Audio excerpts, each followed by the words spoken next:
that big blue one. It's got Mavis Staples. I need a refill. It's got Mavis Staples' name on it, and it's a Fleetwood, Cadillac Fleetwood 57. And I painted the name of Mavis Staples from the Staples Singers on it yesterday. Went and picked her up when she was about to do her set, you know, just to pay respects. Why I did it was I wanted to talk to her. What I wanted to talk to her about was she played, her family, the band, the Staples Singers, played this gig called Watts Stacks.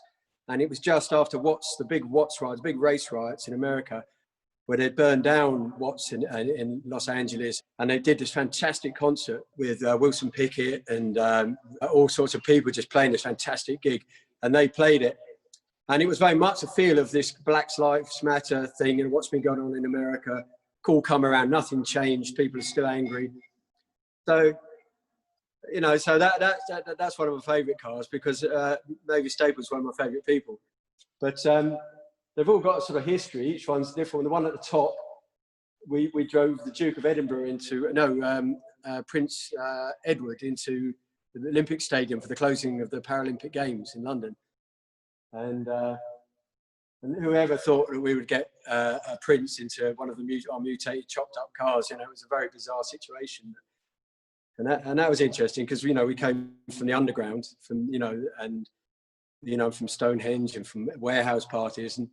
And then we ended up representing the country at the closing ceremony of the Paralympic Games, which sort of shows how far our culture has sort of become part of the main, no, I wouldn't say the mainstream, but part of the way of the culture of Britain. You know, it was so far outside it, as Julien said in the beginning, and, you know, and slowly as generations have grown with it as the norm and have been to the festival and have been to the warehouse parties and been to the free festivals, and it's become part of our culture now, whether you like it or not. And we should be proud of it. The British people should be proud of it, really, because it's world class. And funny enough, at the Olympics, it was we didn't do the festival that year, but all the stages and the generator crews and the lighting crews and everybody really who works this festival, has grown up with this festival, was out there doing the events for the Olympics.